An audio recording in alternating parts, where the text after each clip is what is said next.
අද අපි බලමු මේ පුංචි දේවල්. ඒ කියන්නේ අපි හැමදාම නොකඩවා කරන පොඩි දේවල් කොහොමද කාලයත් එක්ක ඇත්තටම ලොකු වෙනසක් ඇති කරන්න කියලා.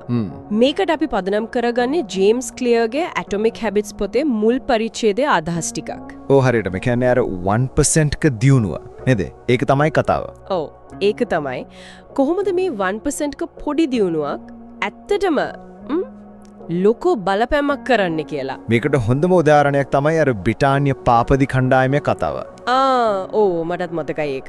ඩේව් බ්‍රේල්ස්ෆර්ඩ් කියලා පුහුණුකරුවෙක් කෙනවා. එතකොට මේ කණ්ඩායම අවුරුදු 100ක් විතර කිසිම දෙයක් හරියට දිනලා තිබ්බේ නැහැ. සාමාන්‍ය මට්ටමක තමයි හිටියේ. අවුරුදු 100ක්. ඔව්. ඉතින් එයා පාවිච්චි කරන්නේ සුළු වාසි එකතු කිරීමේ ක්‍රමය. aggregation of marginal gains කියලා කියන්නේ. ඒ කියන්නේ පාපදිපදිනයකට සම්බන්ධ හිතන්න පුරුන් හැම පොඩි දෙයක්ම 1% එකකින් විතරක් දියුණු කරන එක. ඒක නම් හිතා ගන්නත් අමාරුයි. මොනවද ඒ වගේ දේවල්? බයිසිකලේ ටයරවල grip එකේ ඉඳන් ක්‍රීඩකයෝ පාවිච්චි කරන මසාජ් ඔයිල් එක, එයාලා නිදා ගන්න කොට්ට මෙට්ට අත්හොදන හොඳම විදිහ පවා හොයලා බලලා. අත්හොදන විදිහත්. ඔව් ඒ හැම දෙයක්ම පොඩ හොඳ කළා. 100 ගාණක් පොඩි වෙනස්කම්. ඉතින් ප්‍රතිඵලය තමයි අවුරුදු 5ක් විතර යද්දී 2008 ඔලිම්පික් උළෙලේ පාපදි රන් පදකම් වලින් 60%ක්ම දිනාගත්තා. 60%ක්. ඔව් ඊට පස්සේ ටුවර් ඩි ෆ්‍රාන්ස් තරඟාවලිය. ඒක දන්නෝනේ ලෝකේ තියෙන අමාරුම එකක්. ඒක 6 පාරක් දිනුවා ඊළඟ අවුරුදු කීපෙදී. ඉතින් අර පොඩි 1% එකතු වල තමයි අර දැවැන්ත සාර්ථකත්වය හැදුනේ. ඒක ඇත්තටම පෙන්නනවා අර පොඩි දෙයක තියෙන බලය. එතකොට මේ 1% ක දියුණුව කියන එකේ ගණිතමය පැත්ත මොකද්ද?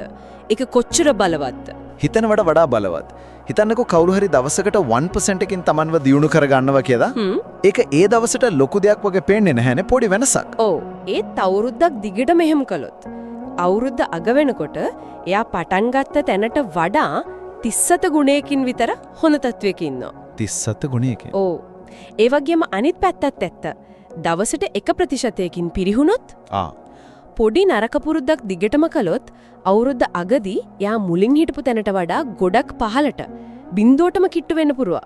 ඒ කියන්නේ අර පුංචි හොඳ පුරුද්දක් වගේම පුංචි නරක පුරුද්දක්වත් අපි හිතනවට වඩා බලවත්. හරියටම පොතේ කියනවා පුරුදු කියන්නේ ස්වයං දියුණුවේ චක්‍රපොලිය වගේ කියලා. චක්‍රපොලිය සල්ලි වගේ. ඔව්. සල්ලි චක්‍රපොලියෙන් ටික වෙලා ලොකු ගාණක් වෙනවා වගේ අපේ පුරුදුවල ප්‍රතිඵලත් නැවත කරනකොට ගුණණය වෙනවා.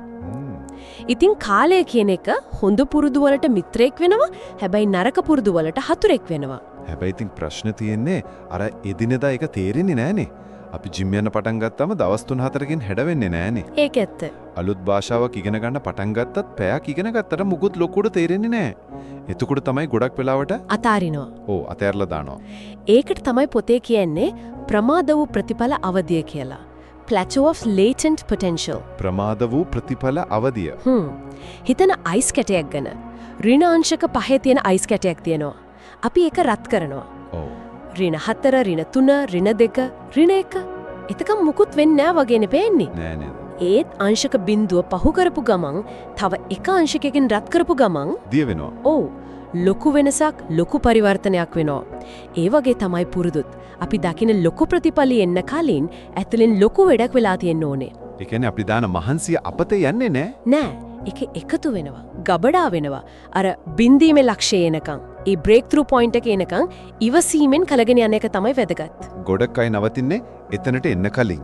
ඒක නම් ඇත්ත. අපි කී දෙනෙක් ඔය වගේ දේවල් පටන් අරන් අර උනන්දු නැති වෙලා යනකොට නවත්තනවද? එතකොට මේ අරමුණු ගැන මොකක්ද? ගෝල්ස්. අපි නිතරම අහන්නේ සාර්ථක වෙන්න නම් ලොකු ගෝල්ස් තියාගන්න ඕනේ කියලා. මෙතනදී පොතේ කියවෙන හරි වැදගත් කාරණයක් තමයි අරමුණු වලට වඩා පද්ධති. එහෙම නැත්නම් සිස්ටම්ස් ගැන අවධානය යොමු කරන්න ඕන කියන එක. පද්ධති? මොකක්ද මේ දෙකේ වෙනස? අරමුණු කියන්නේ අපිට ළඟා වෙන්න ඕන ප්‍රතිඵලය. රිසල්ට් එක. උදාහරණයකට චැම්පියන්ෂිප් එක දිනන එක. අරමුණක්. හරි. පද්ධතිය කියන්නේ ඒ ප්‍රතිඵලයට යන්න අපි හැමදාම කරන ක්‍රියාවලිය. ප්‍රොසෙස් එක.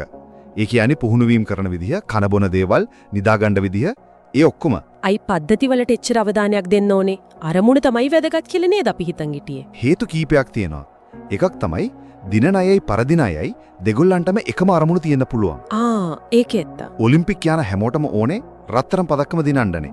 ඒක තමයි අරමුණ. ඒ දිනන්නේ කවුද? දිනන්නේ දවස ගානේ හොඳම පද්ධතියක්, හොඳම ප්‍රොසෙස් එකක් අනුගමනය කරපු කෙනා. හරි තේරෙනවා. දෙවෙනි කාරණය අරමුණක් කියන එක తాවකාලිකයි. හිතන්න කාමරේ අස් කරන එක අරමුණක් කියලා. ඔව්. ඒක ඉටු කරාම සතුටුයි. ඒත් ඒක අස් වෙලා තියාගන්න පද්ධතියක්. ඒ කියන්නේ හැමදාම පොඩ අස් කරන පුරුද්දක්. නැත්තම් මොකද වෙන්නේ? දවස් දෙකෙන් ආයෙත් කාමරේ පෙරේත ගුහාවක් වගේ වෙනවා. අන්න ඒකයි. ඒ වගේම තමයි අරමුණු අපේ සතුටු කල් දානවා. මම මේ ගෝල් එකට ගියාම තමයි සතුටු වෙන්නේ කියලා හිතනවා. ඒ වගේම අරමුණක් ඉටු කරාට පස්සේ ආයෙත් පරණ පුරුදු වලටම වැටෙන්න පුළුවන්. ඒ නිසා දිගුකාලීන දියුණුවක් එන්නේ පද්ධතියක් හදාගත්තම. පොතේ ලස්සන කතාවක් තියෙනවා. මොකක්ද? කෙනෙක් තමන්ගේ අරමුණු මට්ටමට නැගිටින්නේ නැහැ, තමන්ගේ පද්ධති මට්ටමට ඇද වැටෙනවා කියලා.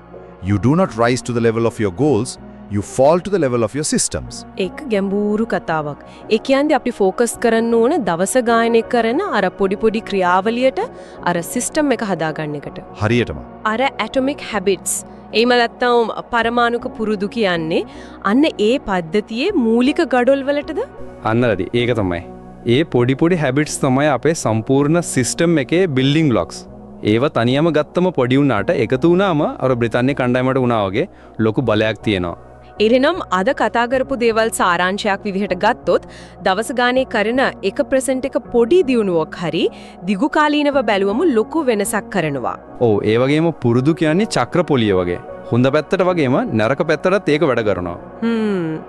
අනිත් එක තමයි ප්‍රතිඵල පේන්න ටිකක් කල් යන නිසා ඉවසීම ගොඩක් වැදගත්. අර ප්ලැටෝ එක පනිනකම් ඉන්න ඕනේ. හරියටම ඒ වගේම ලොකු අරමුණු දිහා බලගෙන ඉන්නවට වඩා ඒ අරමුණු වලට යන්න උදව් වෙන දවස ගානේ කරන පද්ධතිය අර සිස්ටම්ස් ගැන අවධානය යොමු කරන එක දිගුකාලීන සාර්ථකත්වයට ගොඩක් වැදගත් වෙනවා. හොඳයි. එහෙනම් අවසාන වශයෙන් අහන අයට හිතන්න බයක් තියමු. තමන්ගේ ජීවිතේ දැනට තියෙන හැමදාම කරන ඒත් එච්චර ලොකුවට ගණන් ගන්නේ නැති හරිම පොඩි පුරුද්දක් මොකද්ද කියලා හිතන්න. ඒ පුරුද්ද යන්තම් 1% එකකින් විතරක් හොඳ අතට වෙනස් කළොත් තව අවුරුද්දකින් විතර ජීවිතේ කොයි වගේ තැනක තියෙන්න පුළුවන්ද කියලා පොඩ්ඩක් හිතලා බලන්න.